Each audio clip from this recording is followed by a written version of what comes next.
G'day, listeners. Welcome to Barkarati, the sailing podcast. My name's Jordan Spencer. It's that time of the week where we get to hang out with some cool sailors, but of course I have to share the microphone with my two idiot mates. First off, Mr. Brett Perry. Greetings, exalted one. BP. G'day, good evening, good morning, wherever you may be. Just opening the run sheet, just hang on. Hey, no, we've got 23% serious 100% of the time, right? That's what we are, right? Isn't it? Is that how it was? Yep. I just want to go a little bit serious to start off with because Irina Gravecha has reached out and I just wanted to touch base in regards to her situation. And I wanted to sort of say that we're all supporting her and good luck to her. She's had to sell her boat because obviously she's a Russian sailor and she's had her I guess her status stalled at the moment, and I just really feel for her. I wanted to bring it up because we had her on the show and she got fourth in the last mini transit and was so looking forward to the next mini transit. I know we're going to talk about it later, or perhaps talk about it later, but I just wanted to cheerio to her and heads up, and just we're all supporting you. All right. Okay, let's bring in the other bloke. He had a voice that could make a wolverine purr. Mr. Nick Bice. Been a big weekend, lads. This is Sunday evening, time of recording. Mad March, they call it here in Adelaide. Mm. So went to a fringe show Friday night called Blanc de Blanc. And I'm like, mate, that's French burlesque for sure. The wife has booked it. What? So, yeah, 100% French burlesque. Pretty good show. How do you translate that into English? And then today, been busy. I've been on the jackhammer all day. Oh. By the way, those two things are not related. Hey, Thanks to JB Beavis for the lending the jackhammer. Yeah. It's been good. Yeah. A bloke lent me a jackhammer. He hasn't come and collected it like a year later. I've still got it. I've tried to find him. Anyway, hey, I've got a little bit of concern this week, boys. Yep. I'm worried about Dennis Lilly. Yeah, well, given what's happened in the last 8 to 10 days, exactly. Well, we lost the great man Rod Marsh. So for any non-cricketers out there, Rod Marsh, one of the all-time great Australian cricketers, and then Shane Warne, probably the most famous Australian cricketers, and then the greatest bowler of all time in my world. So Rod Marsh and DK were when I was a kid. Yeah. Just put him in cotton wool. We can't afford to lose DK. Wrap him up. Yep. I'll give Kalen a call. Yeah, get around to DKs and wrap him up. Yeah. Here. Anyway, Big week, eh? Rest in peace, Warnie. and Marshy. And Marshy, of course. Yeah. Right. Shall we get into this week's show?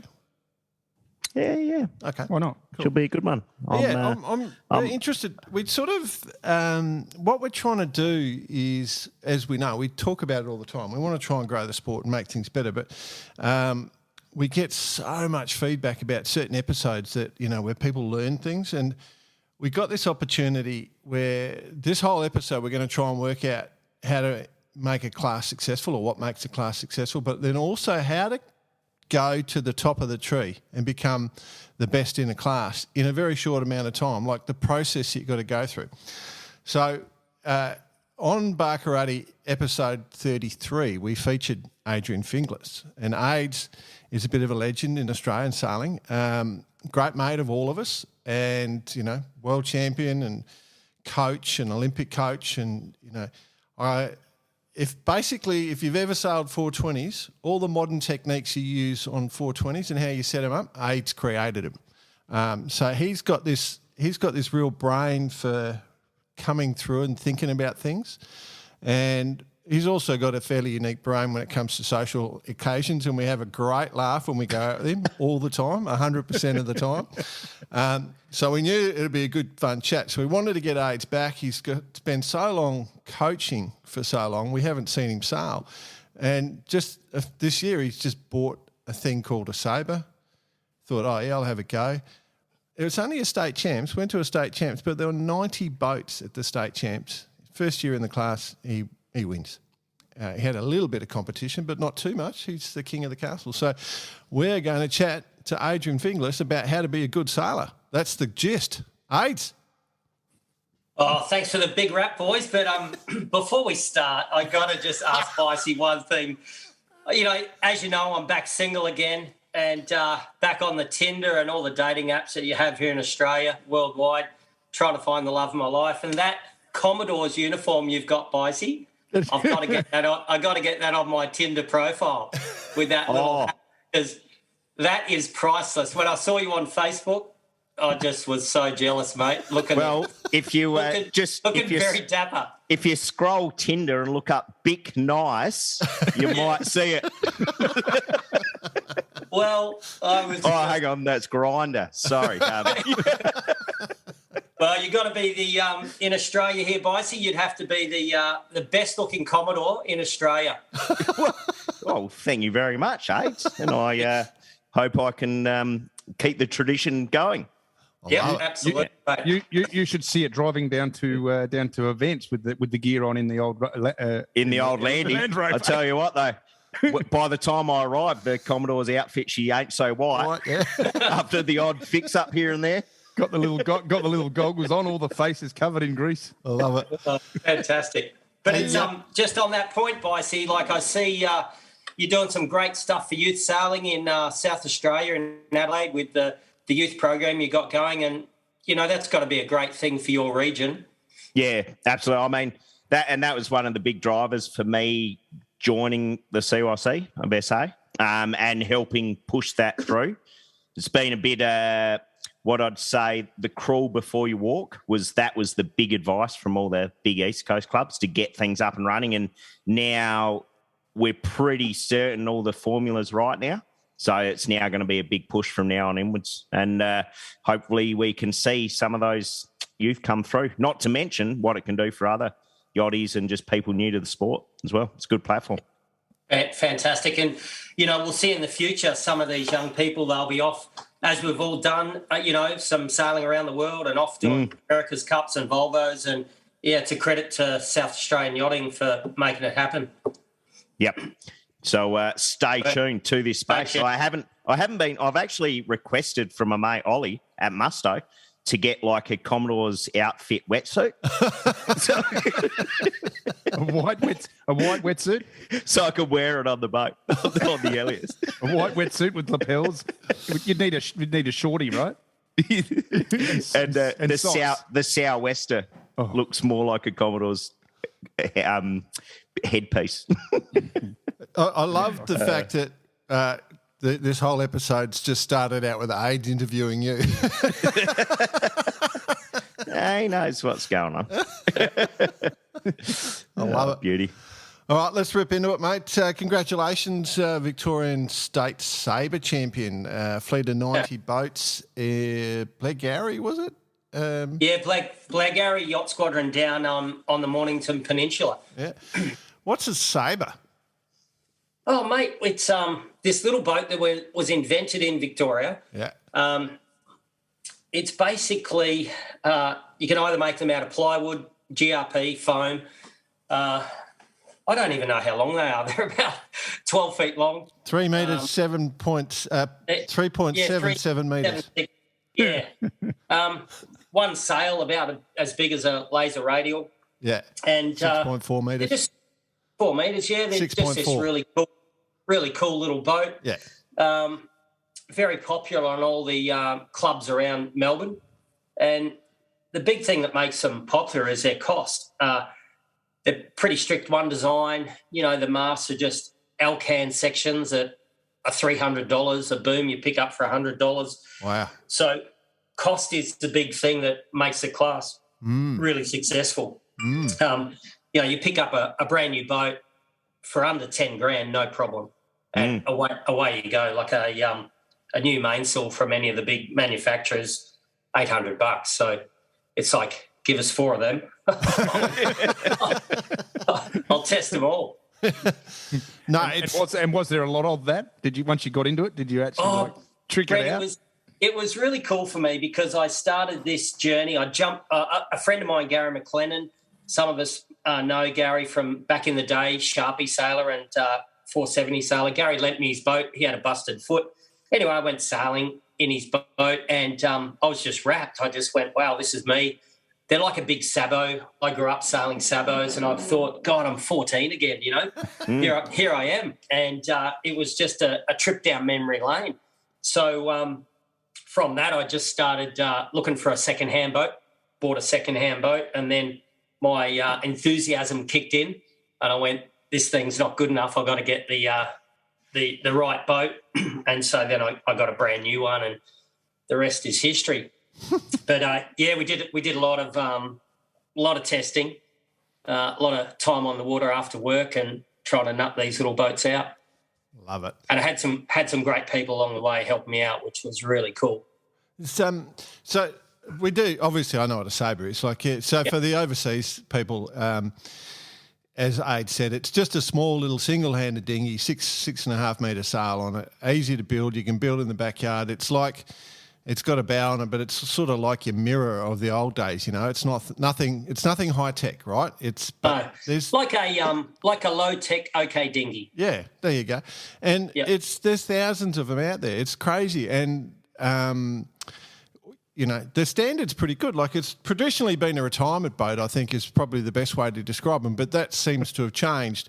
People are really enjoying racing them. And when you said you really enjoyed it, like I've seen lasers described as a torture device, and the Sabre is obviously another way. And a lot of really talented sailors sail in the things or have gone through the things. So, but in Australia, it's probably the biggest little fleet going around. Like, no one gets 90 boats to a state championships. I can't. No. The lasers may, but I can't imagine. So what are they doing right? It's just the cost aids. Like, how do we get people back into the boat? Before we worry about you, let's worry about the sport. Yeah, I think, the sport, it's pretty broken, as we all know, at the top end. Equipment is so expensive. Mums and dads are having to mortgage their houses to buy their kids a 420 or a 29er or whatever it is, a 49er. But the great thing with the Sabre is it's so cheap. You can buy a wooden one for $1,500 or $900 off Gumtree, or you can buy a $6,000 one that one of the talented boat builders around the traps has built, and then you put it together. So it has a few unique things about it. One, it has enough development in it to make the good Aussie inquisitive mind really jump at it. It's not totally one design like a laser. So, you can move the cleats around, or it can have a different main sheet set up. There's a few things that you're allowed to do in amongst their one design sort of rule. So that's pretty cool. But I think the other thing is the eclectic group of people that sail them. Like, it has been a bit of an old people's class, they say, but there's a whole lot of youth sailing them at the moment, a lot of women, a lot of girls, and a lot of blokes like me in their 50s. So it is a retirement boat, actually. Well, I see. When they I was at the trophy presentation, and they started to call out a few names, and then they said serving sherry, and then they said, and the Grand Masters winner is, and I was looking for some old bloke to be walking up there, and then they called out. I thought, I'm not that old. Are you really? Grand Masters. Wow. Here's the trophy, Grand Masters. Oh, I love it. Look at that. There we go. There we go. That's about skill level, mate, not about age. Oh, I know. Yeah. No, it's, go on. Go. No, just keep going, because they're successful. Yeah, I think the interesting thing for me was, I've been around and I've done a lot of things, but I wanted to find my little tribe again, my little home club that I can go down on a Saturday or Sunday or during the week and just have a beer and maybe sit on the deck of the yacht club, watch the wind, and just talk about yachting. And so I looked around all the Melbourne clubs. I used to work at one of the biggest ones in Victoria, and I found this little spot called Black Rock Yacht Club. It's a bit of a dinghy mecca, and I just loved it. It's all about little dinghy sailing. So all the people who go there are really grassroots orientated, and I just found my home again. I grew up sailing dinghies, and I love that little volunteer, small club mentality. And so I joined the club, bought a boat, and, the rest is sort of history. We are seeing a bit of a trend, a bit of this happening, right? Especially after speaking with Squark, he was talking about jumping back in the taser, for example. Ran into Nitro during Lincoln Week. He's brought himself an okay, and seems to be this big movement from people who've kind of gone to the top end of their sport back into this club racing side of things. So, which is great for grassroots. Yeah, regardless of what the boat is. Yeah, I see it a lot here in Melbourne. There's a lot of guys who you guys would know, guys like Ross Lloyd, Biggles, all these guys who have been to the top of our sport, and they're all sailing at their home club, 5 minutes from home, in whatever little dinghy they love to sail. Ross Lloyd. Ross is I don't know how old Ross would be now, maybe 70 something, but Ross has got a Sabre, and we're out there on the racetrack, and it's good to see Ross there, and he's tinkering away. He's got a lot of knowledge in the sport with sailmaker, and he's there tinkering away on this Sabre, and it's so cool to have guys like that in the fleet. For a lot of the young kids, they just think, oh, who are these old blokes? Yeah. It is the irony. But before we actually talk about how you actually won it, was there a split within the fleet a couple of years back with the sales, or am I right or wrong in that? Yeah, there was a bit of a push. The class wanted to modernise a little bit. It's a bit before my time, so I think I've got it in a simplistic way. They wanted to modernise a little bit. They had a look at a bigger sail, a square top sail, put it to out there, I believe.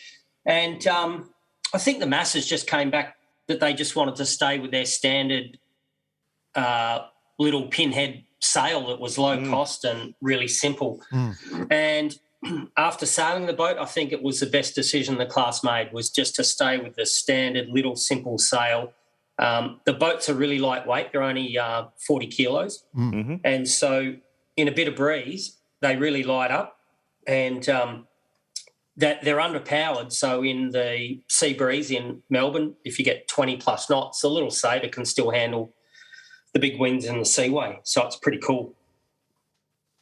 Yeah, they tested it. I read through that whole process. They tested it. They tried it out.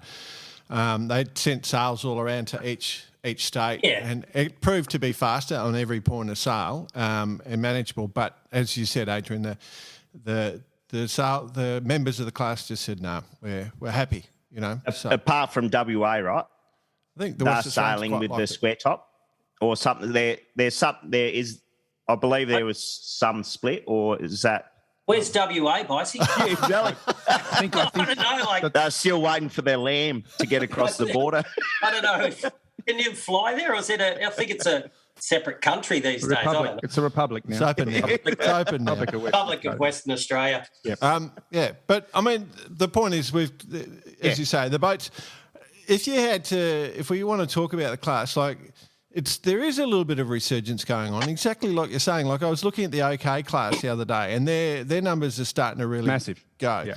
There's a lot of there's something I was going to bring up later in the show, which I still will. Is there's classes that people are going and finding old boats and doing them up and reinvigorating them and getting them going. So there's a sort of a move, and it's like what I think you said, Aids. The price of things has got so much.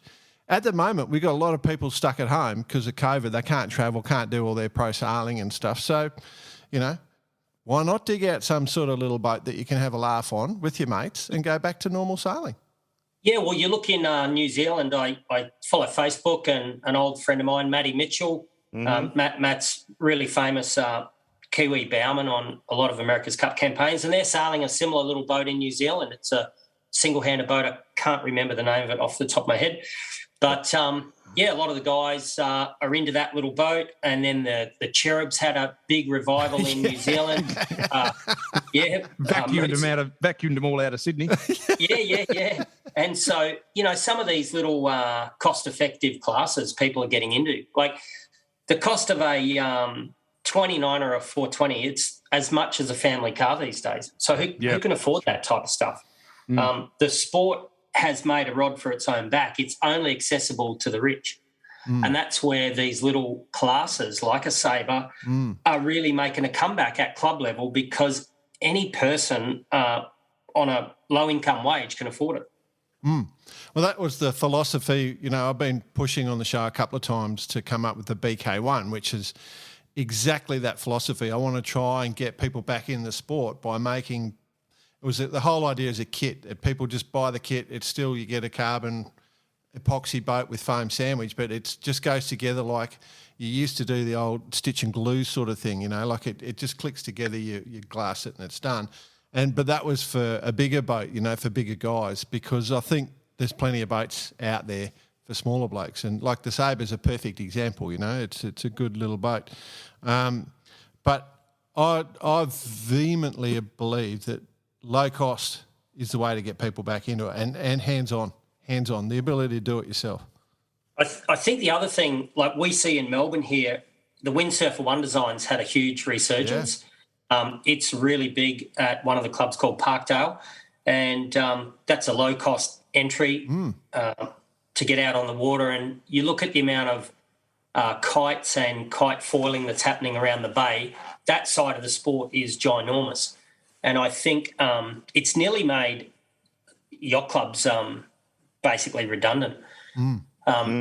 All these people who have transitioned from our traditional sailing into kiting, it's mind-boggling when you start to look at it. And they don't need a club. They just go off their local beach. They just rip around. It's sort of going back to the classic grassroots of surfing, where you just grab your kit and you go out and you find a wave. And I think this whole kiting evolution is having a huge impact on sailing. I think in general, like there's not many clubs that have built their membership. No. Yeah. in years gone past. I mean, there is this resurgence now, but we're still, and I know you've got thoughts towards the whole grassroots side to ensure that we can keep the people coming in. I mean, the resurgence is people who've been in the sport coming back to their local clubs, but there's also the other side to bring the new kids in, right? Yeah, I think the sport's at a break point, and I think we'll see it in the next few years. There'll be clubs that either survive or don't survive. And you see some of the things that clubs are having to do, bring in members from other sports like kayaking, swimming, paddle boarders to prop up the membership base of sailing clubs.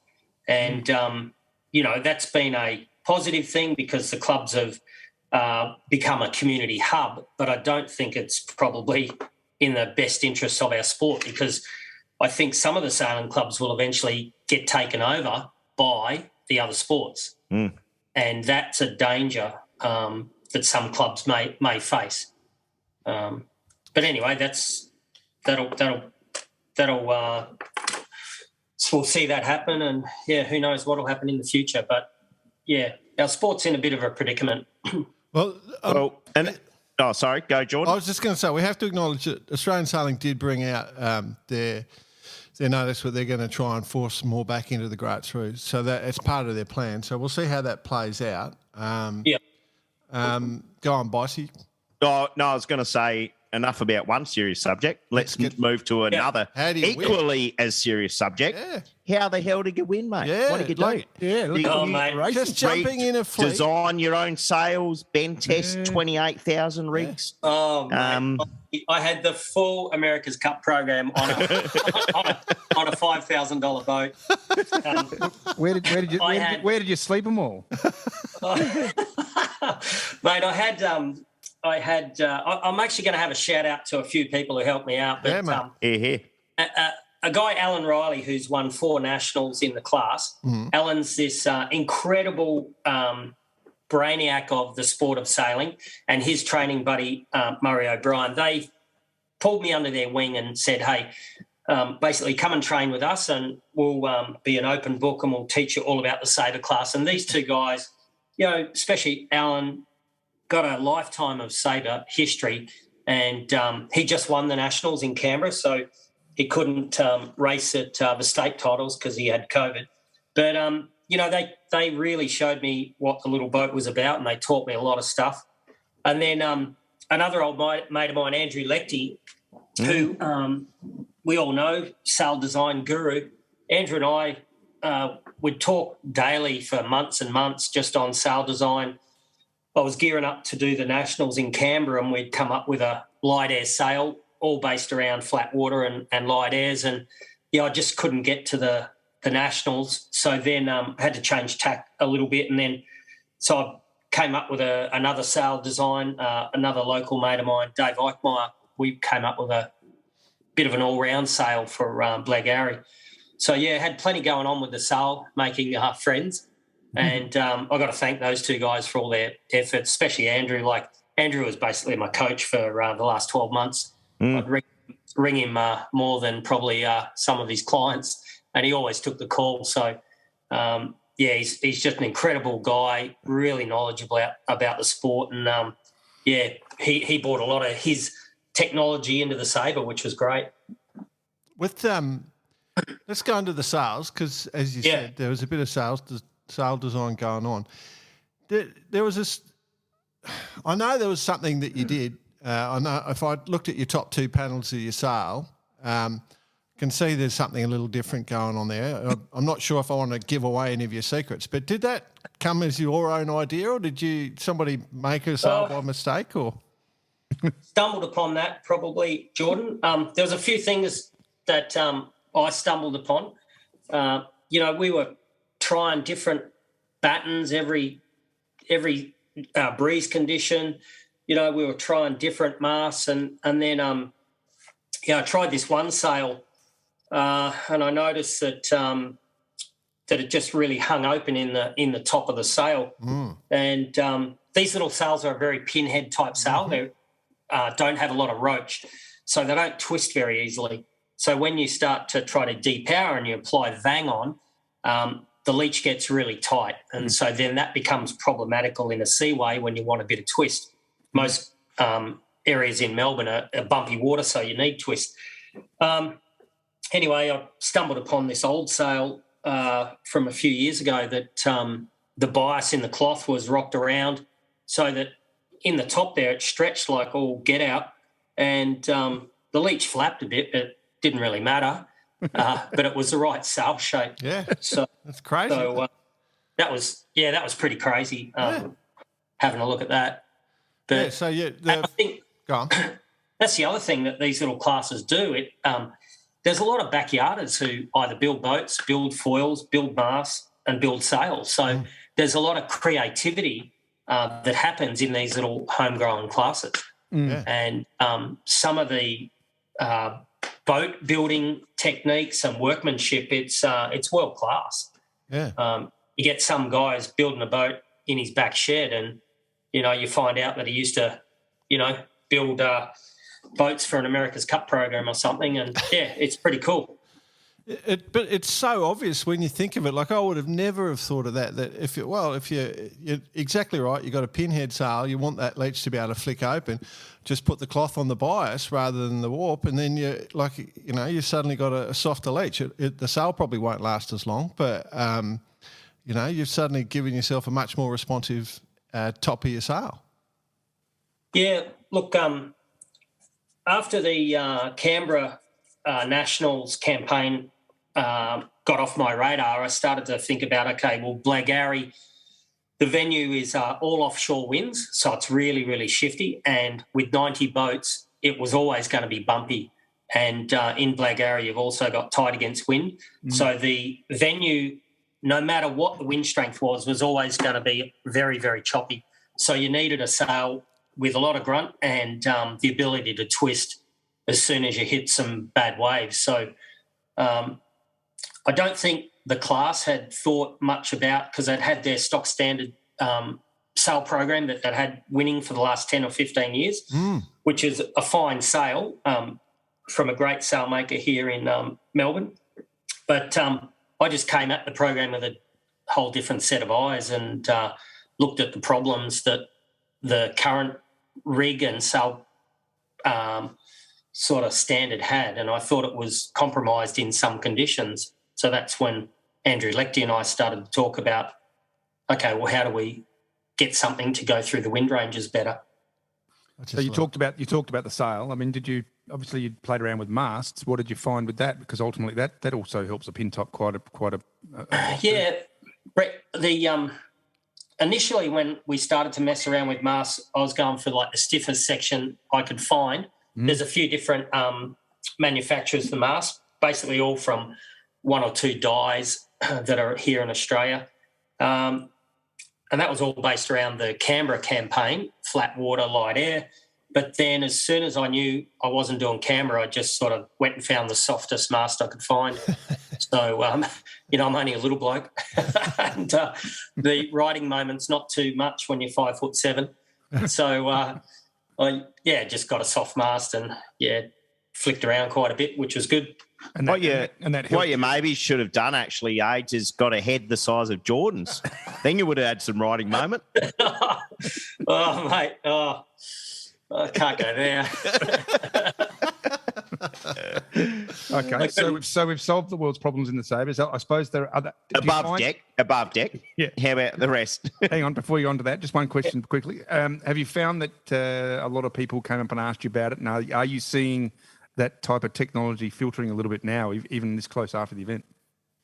Yeah, interesting, Brett. Like, a few of the people at the regatta were really inquisitive because the class has been pretty standard for a few years. They either see the Hooper sail or the Irwin sail in Victoria here. And so not many people had ventured out of that two manufacturers, and all of a sudden I turn up and I was the only boat in the fleet with a quantum sail, and there was a lot of eyes on it and a lot of people asking questions, and I think there'll be some orders now with that sail. Still really keen to try my Andrew Lecty sail, the Doyle sail in light air.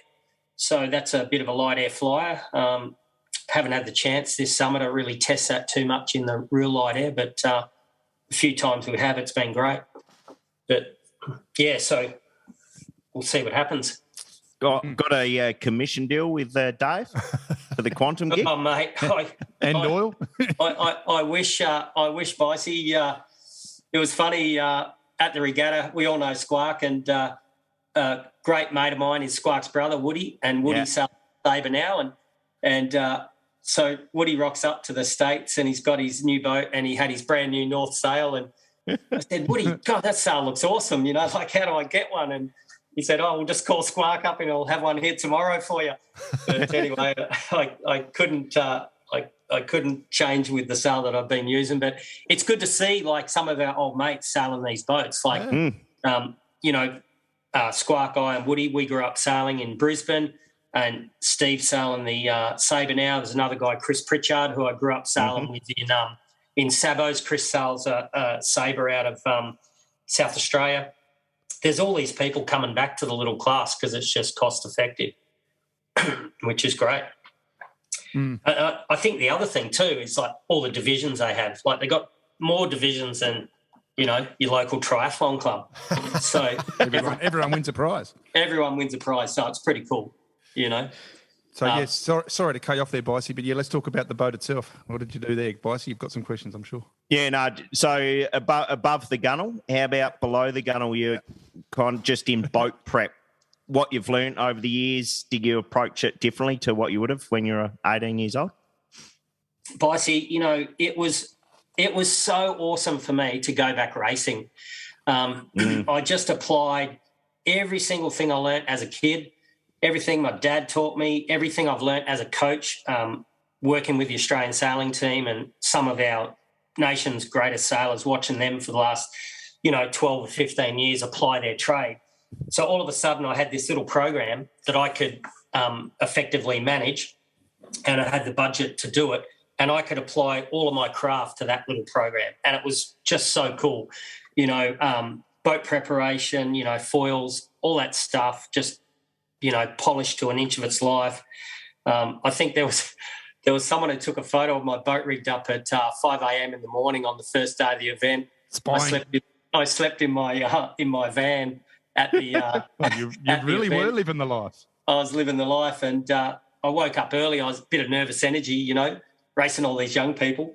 And I thought, oh, well, I might as well get my sail up, and that saves a bit of time at 10 o'clock when I've got to go out. So one of the mums at the yacht club spotted me, and she took a photo of my boat rigged up in the dark. And that was pretty cool. Oh, mate, that's psyching them out. So you got the psychology side as well. Yeah. I can just imagine you at 5 o'clock in the morning. The club's a ghost town. There's no one there, and there's you tinking away, putting your sail up, wetsuit on, standing there waiting. Where's everyone? Come on. So a little side note, kind of similar to that in a bit of a psych out technique. Well, which some people thought, but myself and Carlin went and rigged the VX up the day before sailing. That was last Friday. So we turned a 15-minute job into a 15-minute job plus 3 hours for lunch at the yacht club on Friday. It's perfect. Perfect. Perfect. What were you out training? Nah, just went for lunch. We put the mast up. Yeah. So with we're talking about a lot of, we know, Aids, that you've got this innate ability to find new things and new ways on boats. But what about, as you said, you've been coaching, and it would have been 2007 the last time I seen you try and do a proper campaign for something. I reckon you've spent all your time coaching other people. So what about the physicality of it all, mate? Did you treat yourself like as Yeah, look, I worked at that pretty hard in the last 12 months. I sort of came down from about 76 kilos to, at that event, I was 69 kilos, so I was getting pretty lean. That's pretty lean. Yeah, getting pretty lean. And just, my job these days, I'm a pool boy. So I'm working for pool manufacturers. So, just had to throw that in. So the job. Sorry, stop right there. Okay. Stop right there. You don't have a moustache for a start. No, but I can almost see the Victorian version of Juice Bigelow right here. Oh, mate. Denim shorts. With a frayed end. Shirt off. Yeah, slim down for the Sabre. Rightio. Yeah. Do a little something for the ladies. I got to tell you, Bicey, I've got the best job in the whole world at the moment. I could imagine. Makes me happy, Aids. Makes me happy to hear that, mate. Yeah, as you were. So anyway, the whole physical side, I got really inspired by a guy at our club. We all know him, Andy McDougall, moth guru. So, I'm out there training in my Sabre quite a lot in the afternoon, and here's Andy struggling with his new wasp designs that he's got going on, and I'm looking at Andy and I'm going, I know he's a lot older than me, but he looks like he's 18 years old. Yeah. When he takes that wetsuit off. And Andy, I spoke to Andy just one afternoon pretty much and asked him all about his fitness regime and what he eats and how he, approaches his whole intake these days. And it really got me inspired. So the last sort of few months, I really got stuck into the whole eating well, looking after myself, and losing that little bit of weight has just made life so much easier. I like it. So yeah, it's just we're all getting older, and I think when you see someone of Andy's sort of standing in the sport, he's still ripping around at 25, 30 knots in a bloody moth, and he's as strong as, and I think Andy's about 66, 67 maybe. Not sure if he's that old, but, he's pretty inspirational. Yep. So I took a lot out of talking to Andy McDougall for sure. Yeah, we obviously had him on the show, and we've had a massive reaction to that episode. A lot of people just loved hearing AMAC. He blew everyone's mind. He's quite an amazing man. So yeah, well, I think that comes back to this whole grassroots sailing community thing. I go to a little sailing club, and on my doorstep, at the club every day I go there is Andy Mack.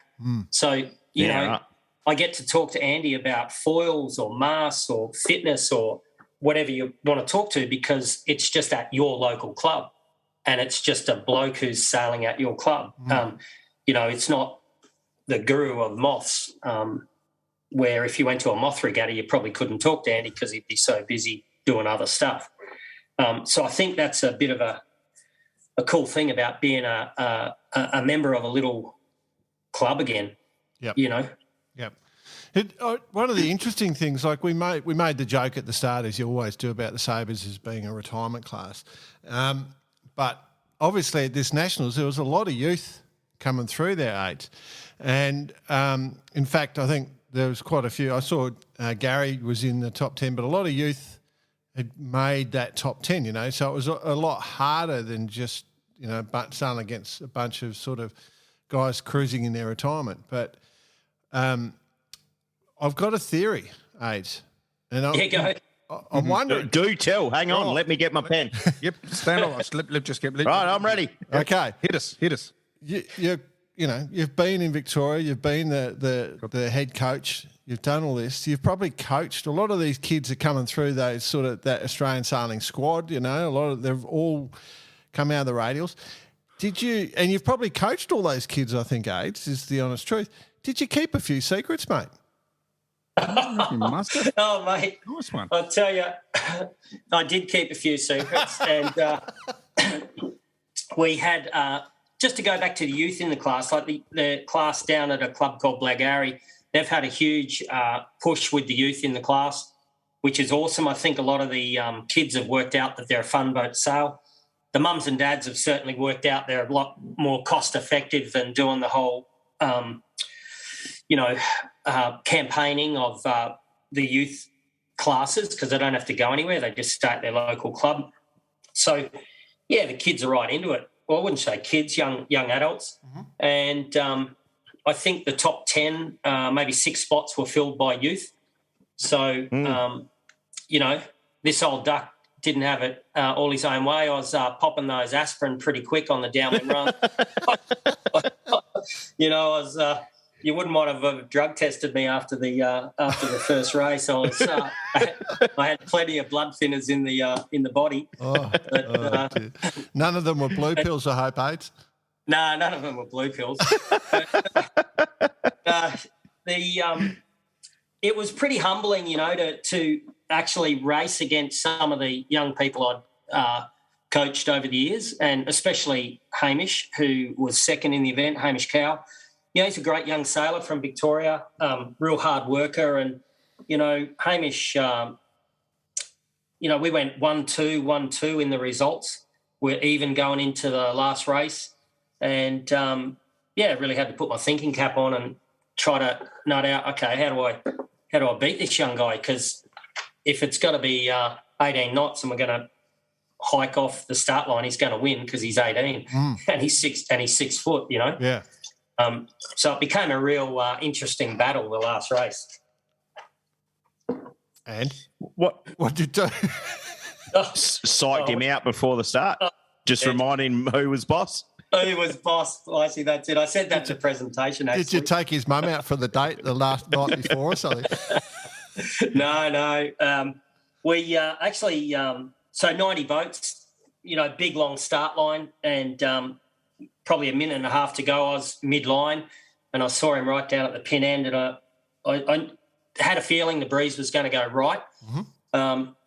Was sort of starting to go tick a bit right, and he was down the pin, and I thought, I got to start right next to him. So I just reached down the line in front of all these people, and I think they're all screaming at me, calling me names, and I just started one boat above him, like right on him, and popped another pill just as the gun went, and hiked to the ley line, and luckily the old ticker had just enough energy in it to hold him to basically ley line. Oh. When we tacked, the breeze had gone 15 to the right. Yeah. So we were like basically deep. We were so deep it was not funny.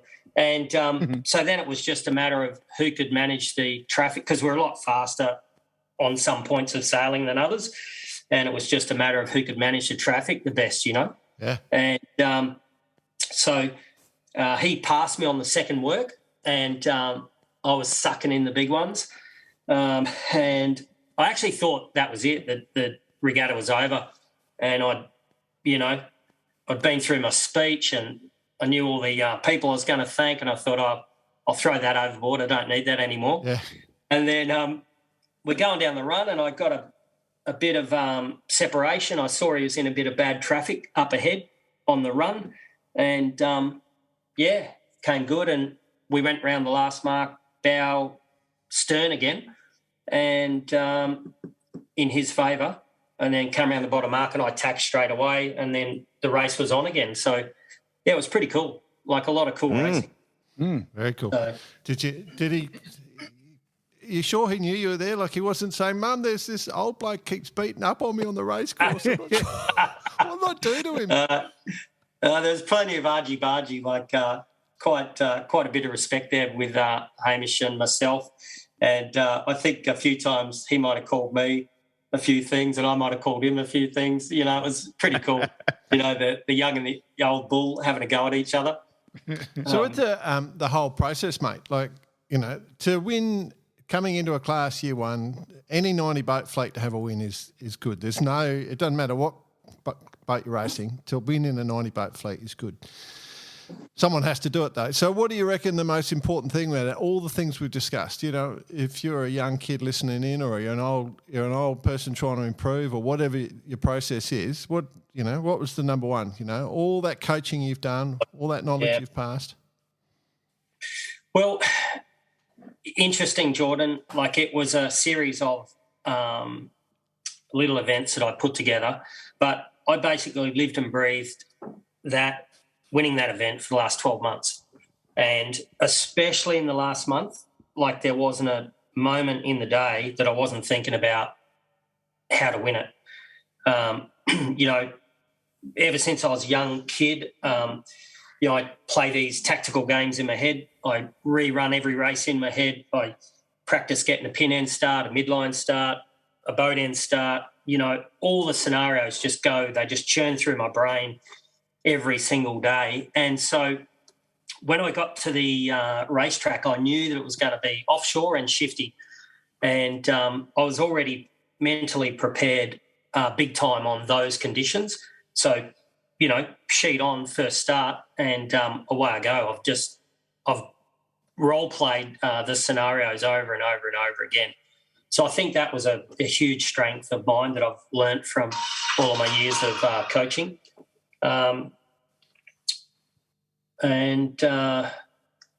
Just a burning desire to win again. Like I haven't raced for a long time. And, someone did say to me, they said, gee, you're brave to put your reputation on the line again and go out there in a little Sabre class. And, I thought about that a bit and I thought, he's probably right, because, I could be a washed-up old bloke or I could sort of step up and really have a good shake at this championship. And I've still got a lot of energy there to give to that little class. And, I think I can perform in a lot of areas now better than what I ever could do when I was younger because I've got the knowledge now, maybe not physically, but definitely I know so much more on how to prepare and how to race around a racetrack. It was just a cool thing to ply my trade against all these people. It's something I've said. I get asked, how you get better sometimes, and once they're past the youth age, I say, do a bit of coaching because coaching cements so much stuff in your mind. Like just do some coaching because then you've got to start thinking about it a lot more than you're thinking about it right now, and you get to see a lot from different angles. So and I think the thing that coaching does, it cements what's critical. So keeping the boat flat, it's critical. Having the right angle of heel is critical.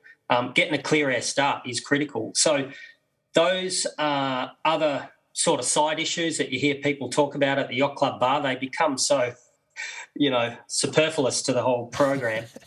You just like, you got to get a clear air start, and you got to hold that lane and you got to do the real key basic things. And I think that's what all the years of coaching have given me. It's the key things that you got to hit, the targets you got to hit around the racetrack. It must have been a real rush for the whole fleet to have you in there. I mean, obviously you're a legend and you've done a lot. Did you have a lot of the younger kids come up to you and ask you and have a bit of a chat to you? And obviously you'd be the first one to tell them anyway. So did you have a lot of that? Yeah, it was really cool, Brett. Like I had a lot of a lot of people in the class were interested. Had a lot of people talking to me during the event. And as you guys know me, I'm really happy to pass on any knowledge to anyone because I love the sport and I love teaching people and passing what I've learned on. So that was a real buzz. And especially with the whole SAL program and that I'd sort of done, it was so new to the class. No one had seen this before. And, yeah, that was neat to talk to people about. Yeah. Yeah, So, cool.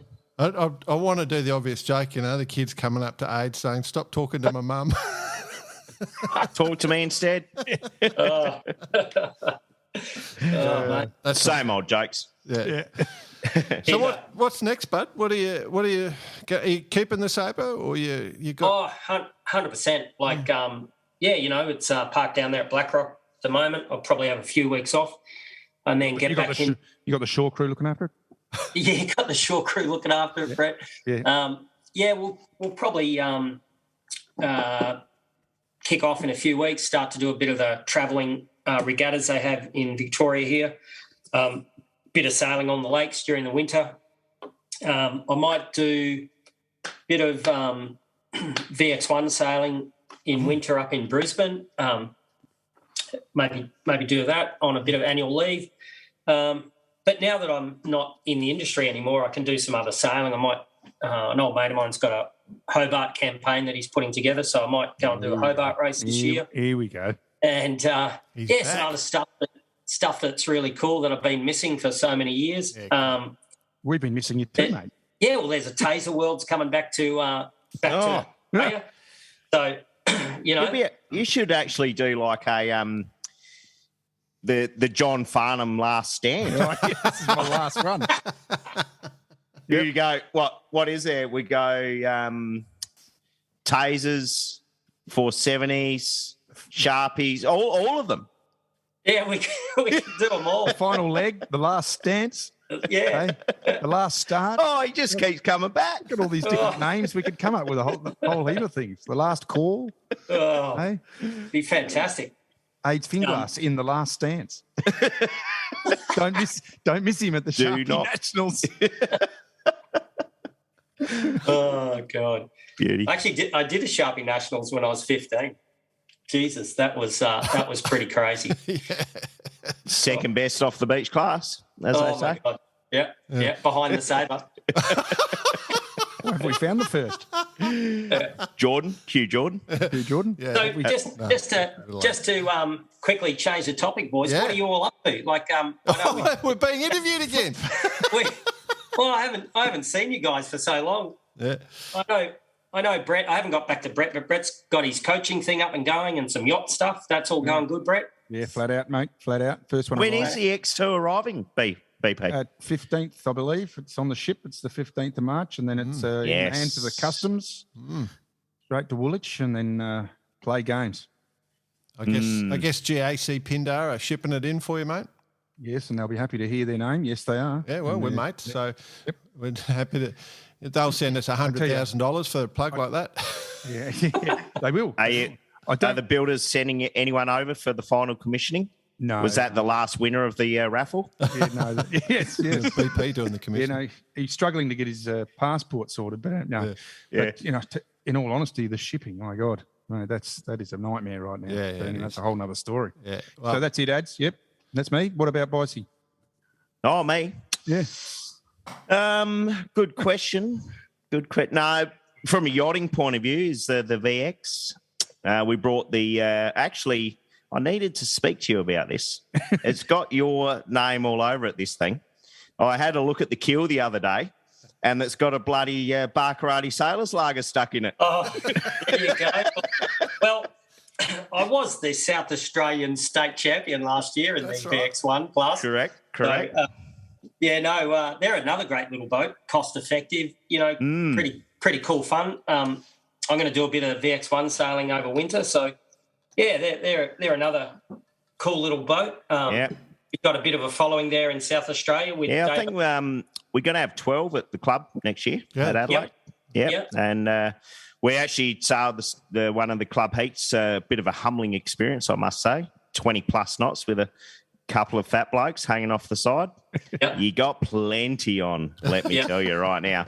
In Adelaide, in plenty of swell as well. Yep. But then got a new one on its way with the idea to sell this one back into their safe fleet to just keep building the numbers here, ready for the Nationals January next year. Next year. Well, I see just on that little platform, because I've been in that class and still involved with it a bit, but it's sort of that whole getting back to grassroots again. It's 100%. It's a bit like a Sharpie, 3 blokes or girls and boys having a go. It's a great little platform. I must admit, the whole just being down in front of the sailing club, just walking up, having a chat to the other blokes in the class, everyone's open to have a look at the boat, see how the rig setups, all those sorts of things, and then you'll have a beer afterwards. It's fantastic. Yeah. Having just come out of Lincoln Week, which is a fantastic thing, but you get off the boat, you've got 15 other guys on board, and then you just sit down and all have a beer together.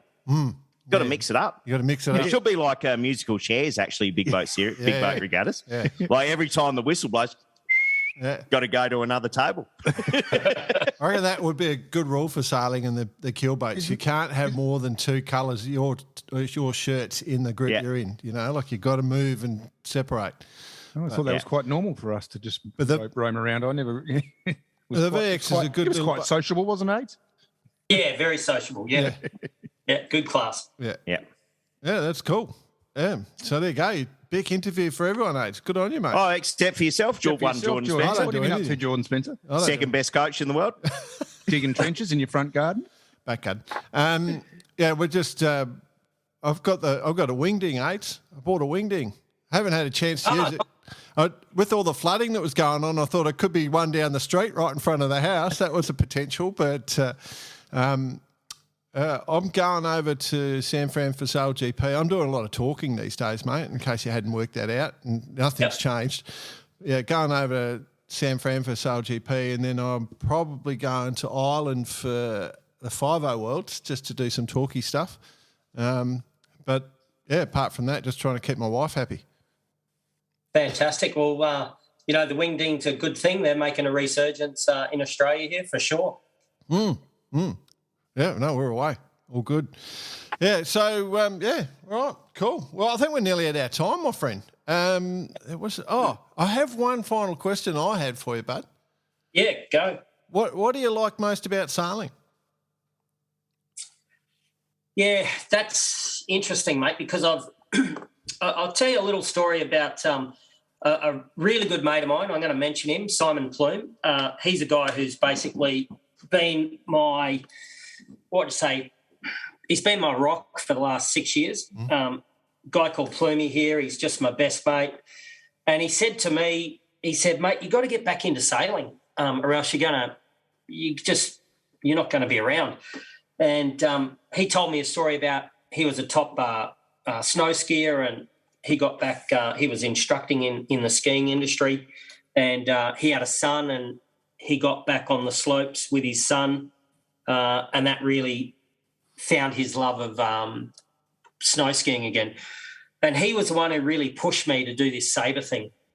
So he was pretty instrumental in making sure that I had a go at one, and was always ringing me to say, "Hey, you got to get into the class. You got to, make the step." And it's been a really good thing for me to come back to the sport after all the years of sitting on the sideline in a coach boat watching people sail. I just love the whole. I've found my tribe again. Yeah. So it's the connection, social stuff. Is that what you're saying? It's the social stuff. So, I can go to my little club any day of the week, go down there and talk about sailing or life or whatever it may be with the people that are at the bar or hanging out in the dinghy park. And I think that's really key at these times. Australia's been through a pretty hard time in the last 2 years with everything that's gone on. The east coast of Australia is going through a real hard time at the moment. And I think it brings us back to that community and what is really key to us as individuals. And so for me, I love the sport and I love being out in the ocean. So I've got to find my tribe again, and it's my local dinghy sailing club. Okay. Here. Great. Yeah. Nice words. Beauty. Excellent. Okay. So that's it. What's the name of your Sabre? The tribe? Hot Pursuit. What to shoot? That was the name of my first Sabo. Sabo. Oh, there you go. Yep. Geez, you have come full circle, mate. Full circle. Yep. Yeah. Good on you. Good on you. Beauty. Cool. Nice aids. Yeah. Great. Awesome to see you again, mate. Yeah, And, great. Nice. Look forward actually face-to-face next time. Yeah, on the VX1 racecourse. Here. I like it. I'll be at Midwinters. Cool. I'll be there too. Good. Oh, here we go. We're setting it Here up. we go. Beauty. Jordan, the coach, super coach, will be looking after us. I'll come and do a bit of motivating. Cool. See you, mate. See you guys. Thanks. Bye.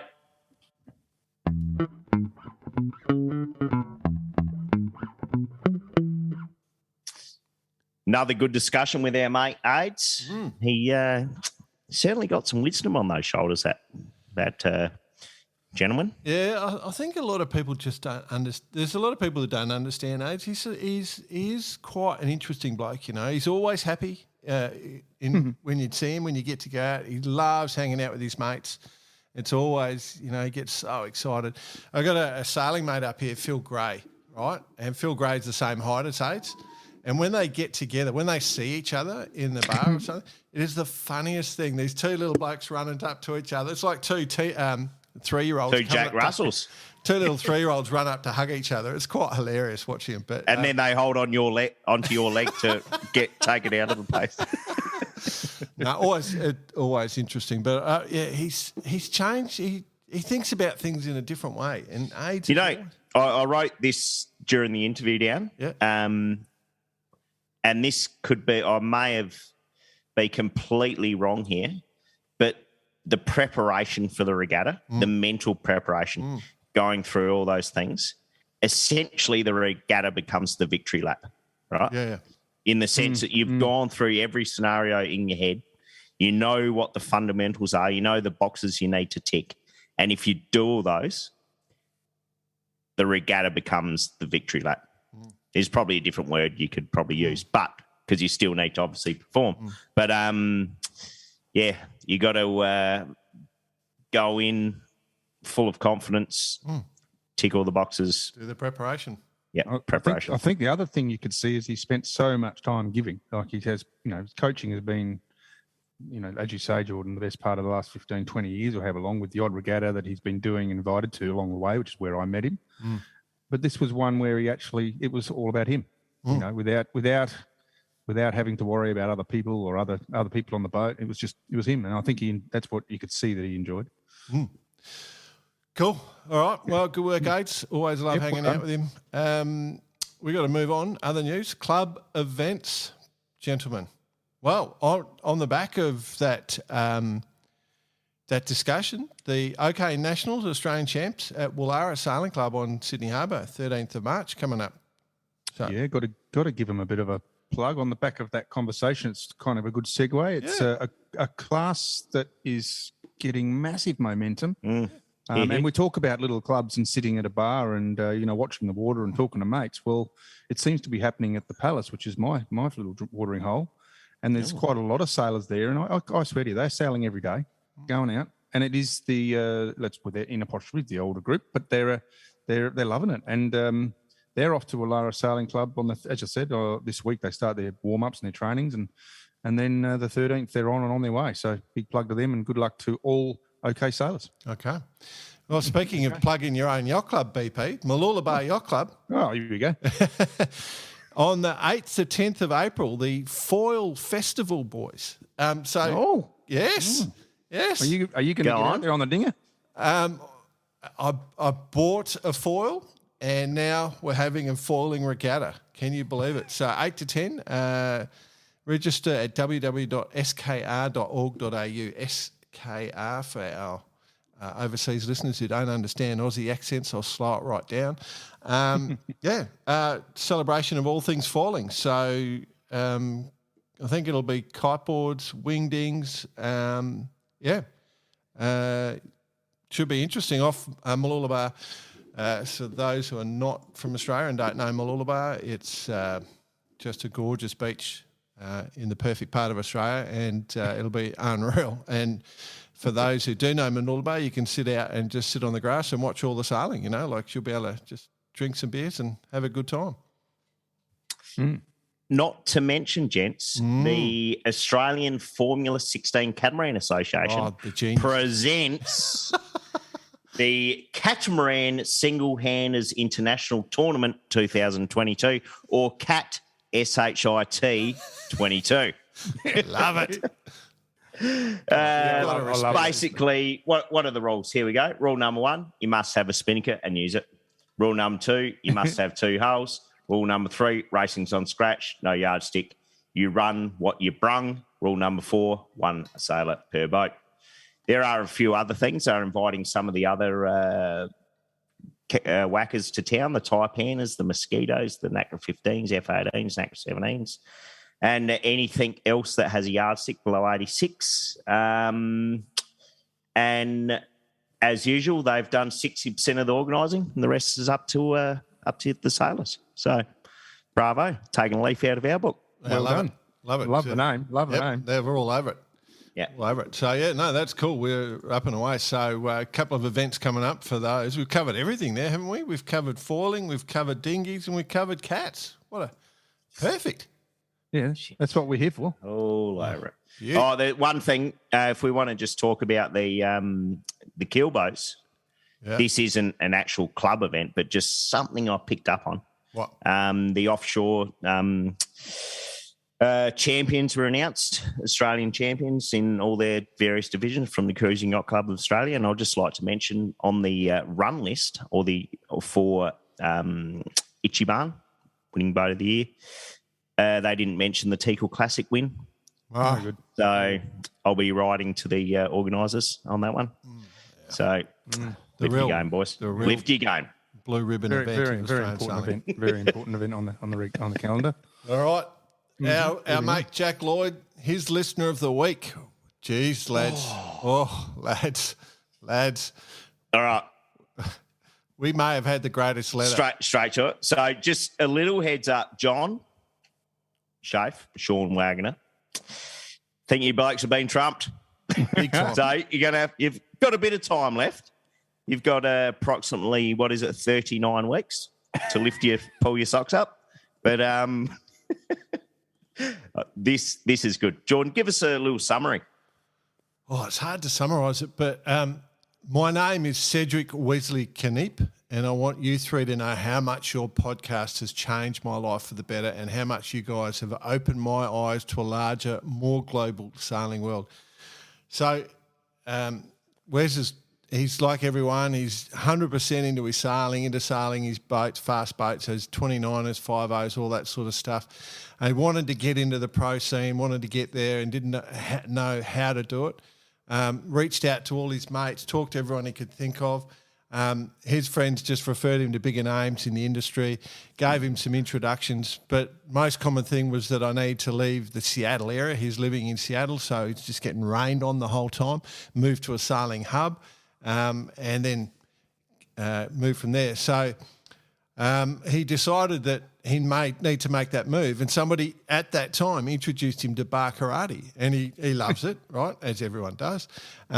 And he felt like the show was tailored for him, so he got all excited. He's loving it, and he said, you guys are always trying to keep the younger audience in the loop and talk about pathways with each of your guests, which has been really helpful for him.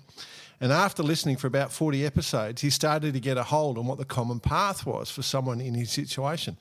He's not born into a wealthy enough family to pursue the Olympics, but it did seem possible to make a name for himself with a few industry skills, a good attitude, and never-ending enthusiasm, and say yes for more sailing. So looking at all the classes these pros sailed in, it became clear to him that he had to have a bit of experience in a few, and the only boat that was consistent among the top that did not require a millionaire was a Moth. So he got an old Mach 2, went crazy, just sailed it and sailed it, kept sailing 5.0s. So obviously, that rounds you out as a really accomplished sailor, obviously.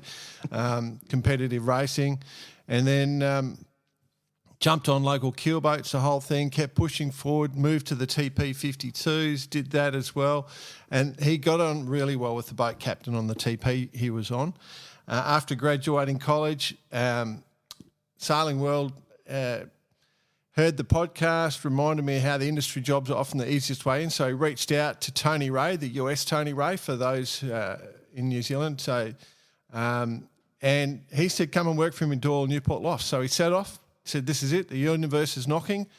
I packed up my whole life, moved to Newport where I didn't know anyone and didn't have a place to live yet. And it's been a month at my new job, and I'm so excited that this is working out here. I want you three to know that your podcast pushed me from someone who has small wishes to someone with enormous dreams. This is interesting. The standout episodes that stuck with me were Kenny Reid and Hugo Ralph and Murray Jones. Obviously, there's an outlier on that list, but the Hugo episode taught me more about you three. Oh, okay, this is about us, and how interested you are in the future of our sport than Hugo himself. No, Hugo's a great lad. Don't. But anyway, it seemed like you're. It was just awesome. So he's been really fired up. He reckons he's found the pathway because of the stuff we say on the show, and I was pumped when I read that. He followed through. He said, okay, I've got to sail. I've got to get industry experience. And he's done that and do the right thing. The no wanker rule, as Bicey explains. And no dickheads. No dickheads. Yeah, sorry. Yeah. And away he's gone. So, mate, we are absolutely stoked for you. And it is going to be hard to beat that letter because it made us – we've been crapping on into microphones for a long time, costing us a lot of money, and it made us sit here and go, well, you know what, it's been worth it. It's all worth it. Yep. By the way, I've still got your Stroopwafel beers that Sean sent down. So until you have those, Jordan, just reserve your vote for Listener of the Year. Yeah, good point. Good point. Yeah, so what you're saying there is, Sean, you're not out of it, and John, you're not out of it, but the challenge is on. Yeah. No, it's bloody good, and it's quite. I don't often speak about like all the people that write in to my wife, for example, but this one was definitely worth a mention. Yeah. Oh, good. Give me another idea. It's given me another 3 or 4 weeks. Oh, by the way, I've got to go out and do bar karate at kids' bedtime. Right. You've just given me the best idea. It's all for the youth. I'm going to do that straight after this session. Kids. Yeah. Actually, Michael Forbes, who we mentioned on the show in the past, he mentioned episode 137 with Hugo Ralph as being one thing that just blew him away because he's on the organising side with the yacht club at Lake Macquarie, and they've got their motto of sailing for fun. So maybe people are thinking about it, and so Michael, appreciate that one. Who else was there? I think Mark Disney. Oh, Mark Disney, his was funny. Did you see Mark that little note funny about man. Mark is a very funny man. The hacker groups have changed Putin's call sign on his ship to destination. Did you see it? Yeah, I did, and I know he actually brought up that they signed it, Mr. Anonymous. So he struck again because he showed up on our show last week. So I wonder if it's the same guys. Yeah, Mr. Amos. The call sign Anonymous for Putin's ship has been changed to FCK PTN with an ETA of the 1st of April and the destination of hell. Yes, that was you just can't muck around. In this modern age, anyone can affect you. Like people can reach out. You don't want to be too much. And then Ben Day, boys. Ben Day. Oh yeah. I've got to say this is true. I'm just trying to find it. Benjamin Day, there it is. Okay, let's blow that up. He sent us a link asking if we had something to do with this. There's a photo. Somebody's put up a banner. It's Cuddle a Ginger Day on the 21st of May. And the tagline is, not all gingers stink of piss. The couple I do. Well, as long as it's the alcohol piss, but So anyway, keep them coming in. We love getting all the little tits and bits on all the different mechanisms that are in place, whether it's Instagram, Facebook, Messenger, Skype, WhatsApp, emails. We get so many good ones. There's so many funny people out there. It's hilarious. It's good. Makes me happy. Does. It's good.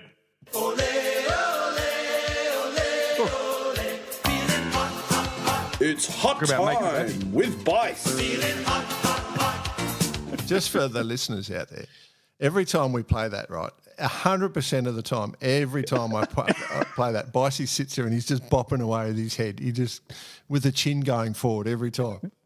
Well, what you don't see, though, you know those old Adidas tracksuit pants with the studs down the side? Yeah. I've just whipped them off. And you're in. You're off the bench and you're in. Oh, I love it. Love it. Rightio. A couple of things, some serious, some not so serious. Well, actually, it's all pretty serious. Yeah. Rightio. We'll kick it off with a who am I? Oh, God. Hint, I am a regatta. Oh. I have had a 2-year hiatus due to COVID. I will be held in less than a month's time. At this most prestigious time of the most prestigious quiz that we're talking about right now, the current registration's 937 sailors, 141 coaches, 10 classes. ILCA 7 class are close to the 180 boat limit. And then all the other classes, the ILCA 6, 49ers, IQ4 men, IQ4 women, Formula Kite men, Formula Kite women, NAC 17, what else is there? 470 mixed FX, all those. Okay, the so 10, the Big 10. I'm a qualifying regatta for the Hempel World Cup Series 2022. I'm held in the Bay of Palma. Oh, yeah. Is it the Princess Sophia? Who am I? Princess Sophia. Correct. There we go. Princess Sophia Trophy. Beautiful Named lady that she after. is, the Queen. 1,000 people. Yes, Great. That is phenomenal. Huge regatta. Huge regatta. That is unbelievable. So a month out, they're starting to get, they've got a little warm-up coming up this week. They're starting to get boats on the bay. 1,000 people still with a month to go. Okay. That is a phenomenal Imagine finding amount of people. accommodation. It's a huge event. Trying to find accommodation. It's a huge event, and it's a great place to go sailing. That, Yeah. no question. So it's fair to say, and this is like the post-Olympic year, but admittedly we've only got a couple to go to the next Olympics. It's almost But, it's almost a pre, isn't it? Like it's actually going to be a big shakedown. So you could argue it's actually things are starting to ramp up, but this is almost at max capacity. It's phenomenal. It just blew my mind when I saw those numbers. Great. People hanging out to go sailing. Good. Nice. Who am I, Bicey? Mm. You had me going. Yeah, I was all over the place on that one. I was thinking youth bouncing world. around countries Yeah, everywhere. where were you? 505s? No, I Am went I to in Ireland? To be sure. It's been longer than 2 years. Yeah. Go on. Next. Hey, when you go to Ireland, are you going to get like a leprechaun to work with you? Are you going to dress up? Why like not? Beauty. Yeah. Rightio, we'll chuck the serious one in here. Only the last couple of days ago, you mentioned earlier in the show, in the intro there, BP, but World Sailing joined the International Olympic Committee and global sports organisations in taking the decision to suspend participation of Russian and Belarusian athletes and officials in world sailing owned and sanctioned competitions and events until further notice.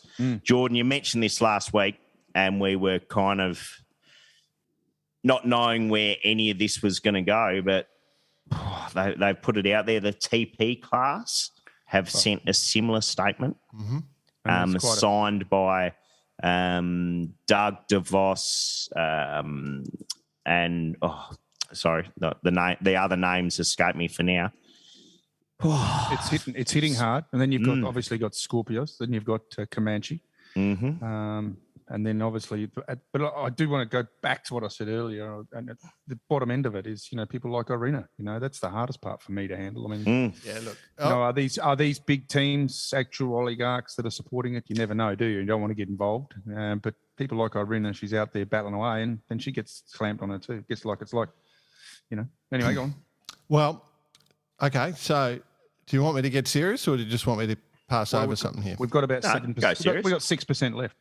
Okay. People are dying in Ukraine through no fault of their own, right? Correct.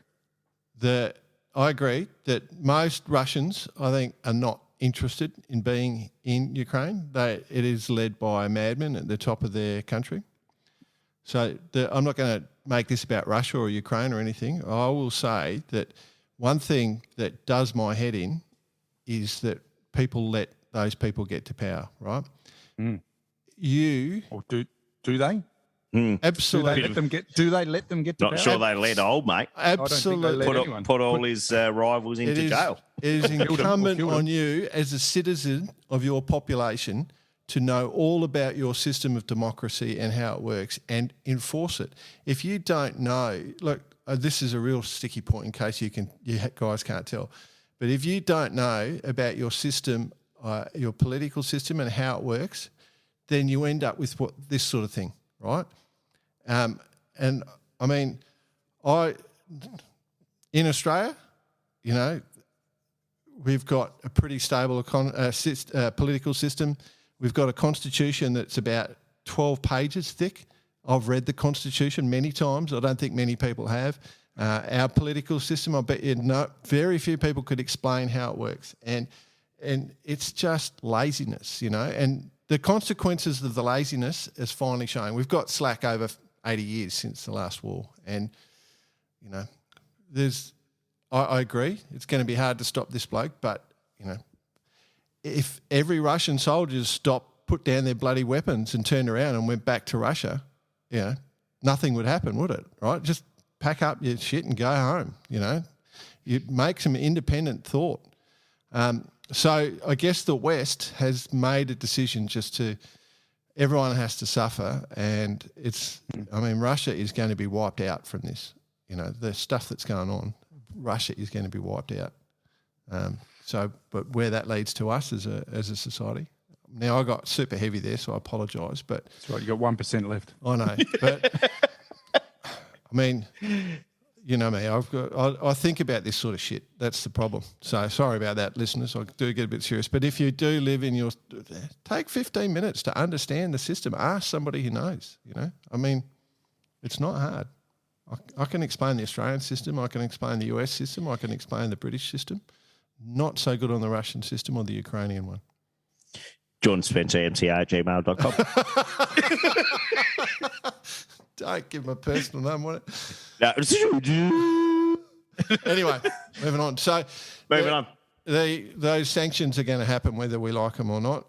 Yes, we know normal Russians are suffering, but every time someone points it out, I just think, just rebel, push back. I know that people are, but not everyone is. So. Good luck. I saw a dog actually rebelling the other day as part of a protest. Got arrested. I thought you were going to say got shot. So here's my idea. Right, yeah. Oh, sorry. Here's my idea. Oh, quickly. You're down to 1.5. To save everybody, we create a GoFundMe to execute Putin. So everyone puts money into a GoFundMe, right? Anybody who wants to, we just create GoFundMe, and whoever kills Putin gets the money. Oh. I reckon you would have billions in there real quick. I'm just waiting for the microphones to go blank. Yeah. Got a missile. Intercepted. I've got a big spotlight looking in my window. Never seen that before. Next topic. Oh, yeah. That's just my idea. Mate, how much do the Poms love dengues? Oh, love it. Love it. Love it. Our mate, Matt Sheehan. Yeah, we'll put that. Yeah. He's a good man. Great man. He's done a bit of a video, which features on the Planet Sabre, plus his other outlets. So check it out. But basically, he has taken some highlights out of it. I've watched the whole video, and I took some highlights out of his video. Yep. I know you've seen it, Jordan, and BP, just tag along. First of all, he takes a look, interview with Adam May, who's been around the Moth class for quite some time, taking a look at the new Moth. Holy shit. They're cool. No wonder those bastards cost about $100,000. Oh, yeah. Far out. It is literally derived out of the AC Cup campaigns. Yeah. Yep. Yeah. And it's all about the aero. All about the aero. Adam gave a lot of information out too. It was a really good interview, actually. It was really interesting. Definitely worth watching. So basically the whole thing has been put in wind tunnels, and they've obviously used a lot of resources out of the Cup world. But the whole, like, hard wings, the hiking straps are even hard. Yeah. Solid. Every control line is under deck, not exposed. Got the skeg similar to what America, the Yanks and the Italians were running. Which just adds to the aero package. Deck sweeping sails, the whole thing. Yeah. It's just looking at that thing is so cool. Blows my mind. Everything he showed was cool though. I was pumped by the whole thing. Yeah.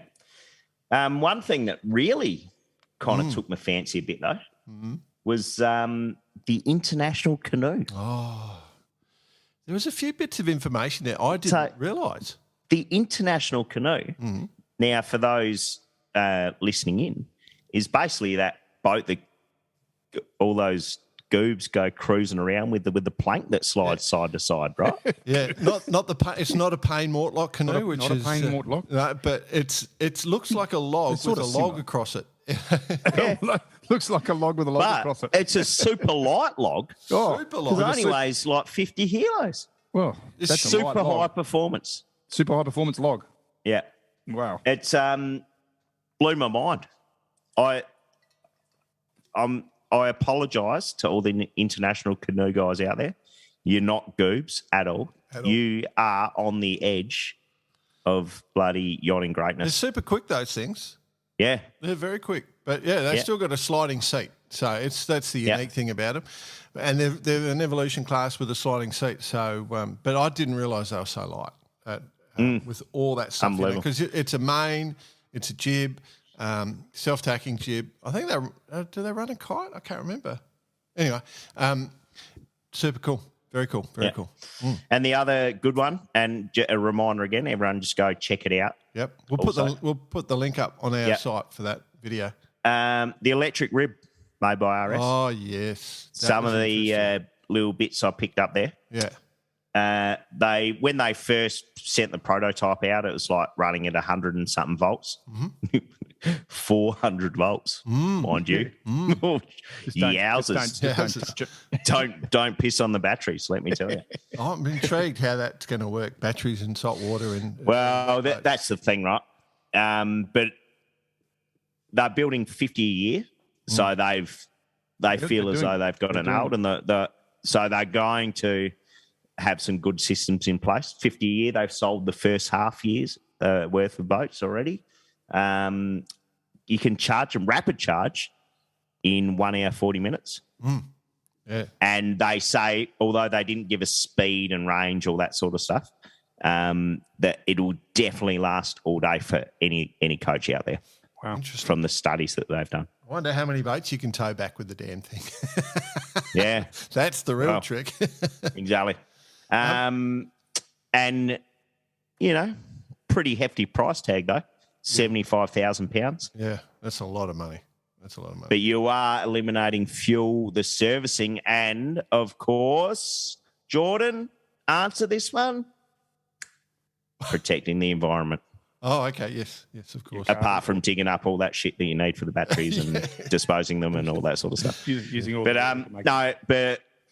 let's face it, it's going to, not sure when it's going to happen, but it is going to be happening, and there'll just be more and more electric boats around. So, yeah. Again, check it out.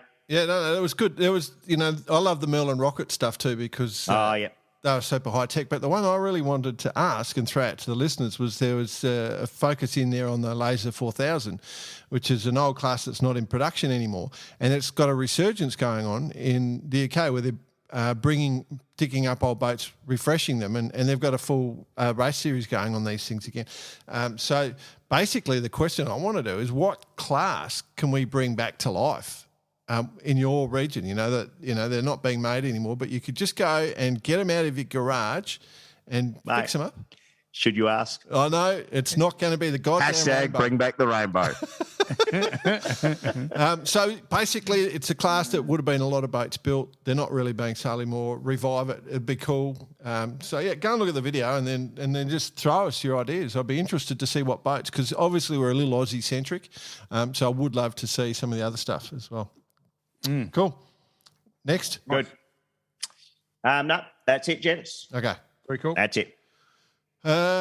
St Martin Regatta's on. BP, your X2's going nuts. You put the photos up on Facebook and our page has gone crazy. No, I've got to say, looking good, BP. Thanks, mates. All good. Yep. Oh, look, I'm looking forward to hopefully getting you out for a little sail around. Did you put the keel behind the mast?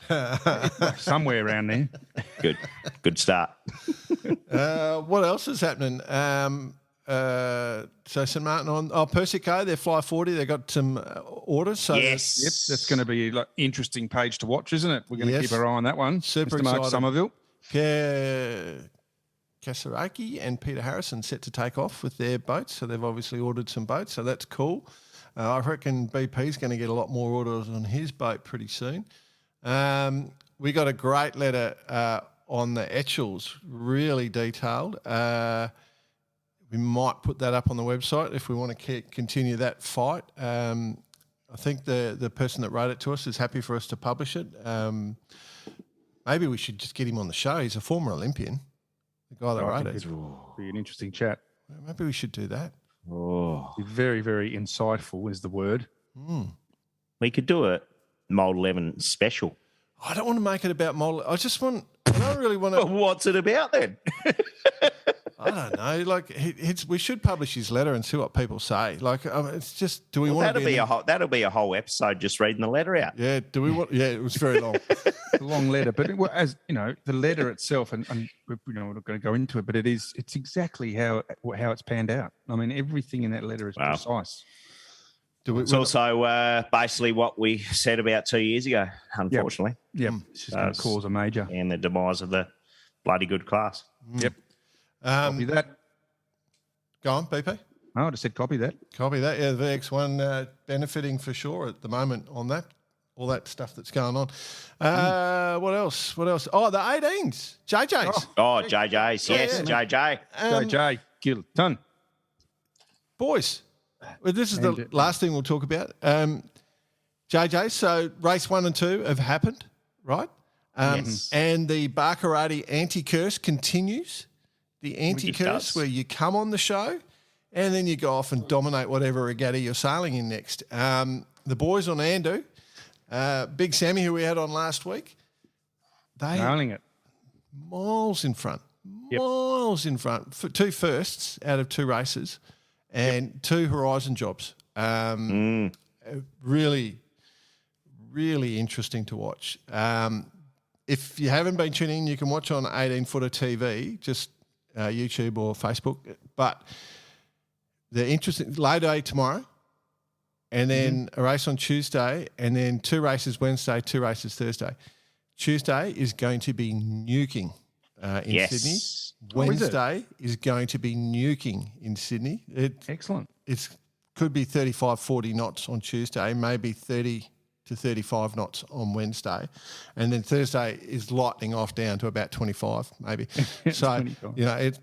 It is going to be very tough.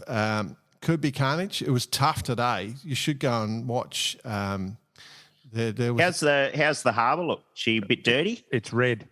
Is it? Yeah, it's got a red tinge to it, and I swear you're not. It's well, we've cancelled the kids on their sabos for the last 2 weeks now. The harbour's a ginger. It's just and last night the Mardi Gras in the city, that doesn't help washing all that down into the Painting the town red. Yeah, that's what that makes a new word for it. Yeah. No, but look, it's. I mean, the water's coming from, like up in the Hawkesbury, and it's all the fertilizers and the odd cow and a couple of horses and a fridge. Anyway. Yeah. But we get past it. We get through it. So anyway, it's good to see all the boats out racing. So yeah, something interesting to watch. Plenty on, lots of fun to be had. Stay safe, stay happy, and I think we're done and dusted, boys. Good on you. You don't hear from us next week, you know who to blame. Yep. Yeah. You went over the serious percentage there. I know. 24.7. You don't ever go over 23. Yeah. I'm just trying to think of a podcast we could say we are just to get the misdirect the missiles. Yeah, well, I think ABC Russian. Are you listening? Come on, move on. Not bad. Cool. That's us. See ya. See you, boys. Bye. See you, listeners. BP's got to put the kids to bed. My way. Truth, I'm going to show her that letter. You know what I forgot, boys? I've been putting together. I know we're still recording. Listening. I've been putting together the music list. We'll talk about. Remind me to talk about that next week. Yes. Yeah, yep. See you, everyone. See ya.